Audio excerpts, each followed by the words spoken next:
Leonardo da Vinci, the timeless genius. Introduction: the man of the millennium. Few names in human history command as much awe and fascination as Leonardo da Vinci. A man of boundless curiosity and astonishing intellect, he was a painter, sculptor, inventor, architect, scientist, anatomist, engineer, and visionary. Born in a time when Europe was just emerging from the Middle Ages, Leonardo helped define the very spirit of the Renaissance. This is the story of how a curious boy from a small Italian village became one of the greatest minds the world has ever known. Chapter 1. Humble Beginnings, 1452 to 1466. Leonardo was born on April 15, 1452, in the small town of Vinci, nestled in the rolling hills of Tuscany. His full name was Leonardo di Ser Piero da Vinci, meaning Leonardo, son of Piero, from Vinci. He was born out of wedlock to a local notary, Ser Piero, and a peasant woman named Caterina.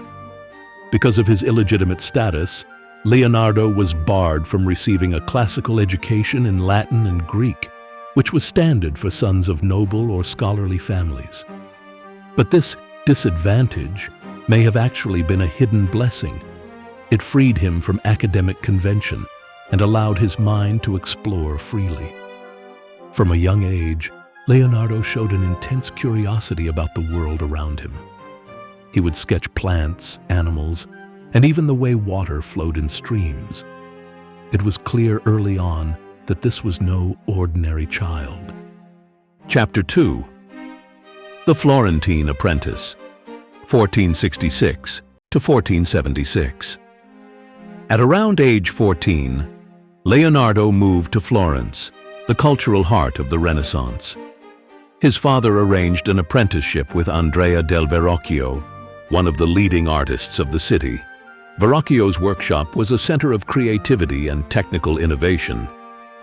There, Leonardo learned painting, sculpture, mechanics, and metalworking. He quickly surpassed his peers and even his master.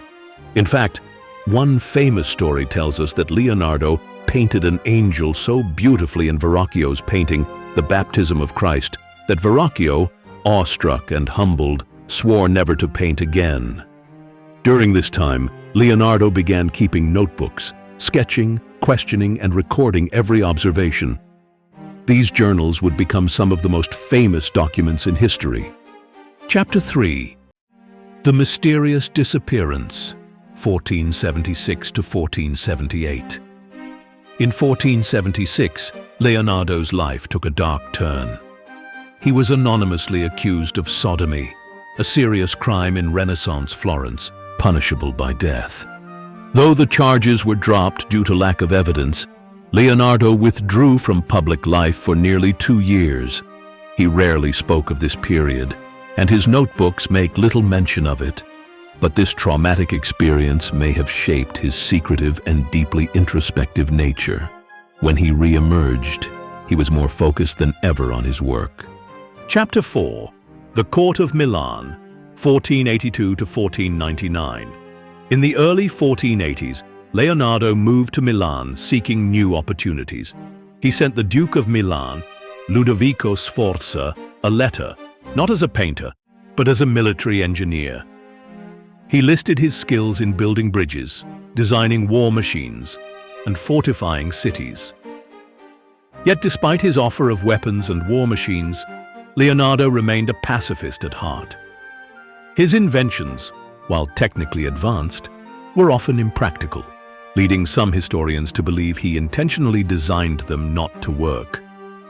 During his time in Milan, Leonardo undertook some of his most ambitious projects. He painted The Last Supper on the wall of a convent dining hall, an emotional and revolutionary masterpiece that changed the course of art history. Unlike earlier depictions of this biblical scene, Leonardo captured the moment Jesus announced his betrayal, freezing the disciples in a moment of shock and turmoil. He also began work on a massive bronze horse statue for the Duke, known as the Gran Cavallo. It was to be the largest equestrian statue in the world. But due to political instability and war, the project was never completed. Chapter 5. The Scientist of the Soul. While many think of Leonardo as a painter, he spent more time studying science than art. He filled thousands of pages with observations on anatomy, botany, geology, and hydrodynamics.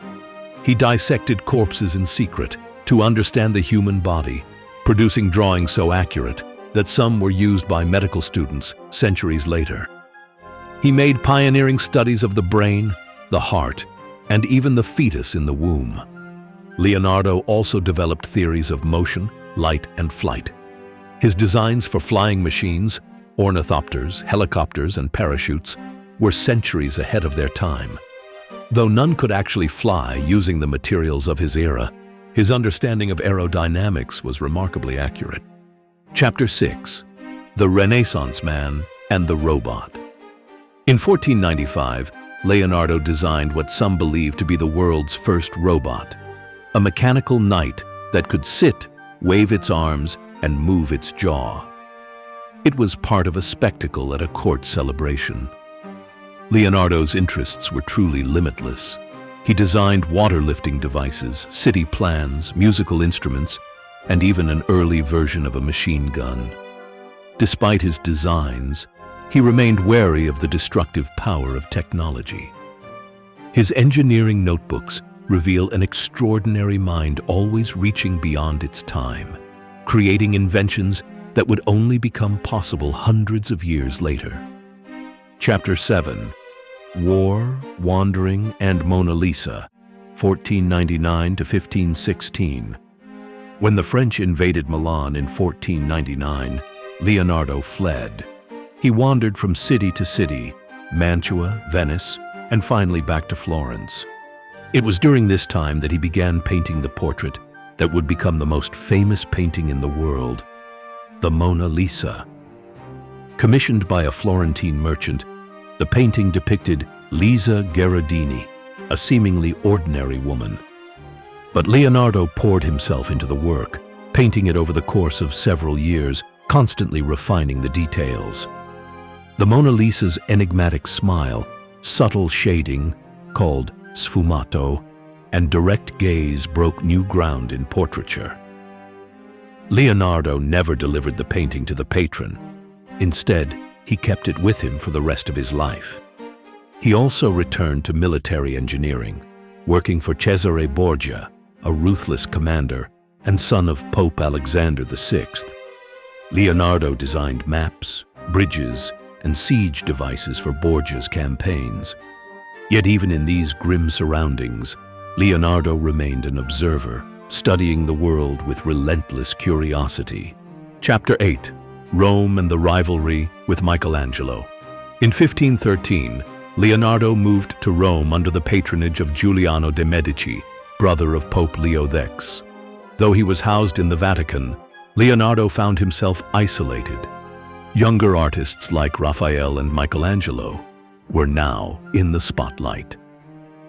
Michelangelo, in particular, viewed Leonardo with disdain. The two clashed often, with Michelangelo mocking Leonardo for never finishing his projects, and Leonardo criticizing Michelangelo's aggressive style. Though surrounded by artistic giants, Leonardo struggled to find meaningful work. He spent much of his time studying mathematics and natural sciences in solitude. Chapter 9. The French Court and Final Years, 1516 to 1519.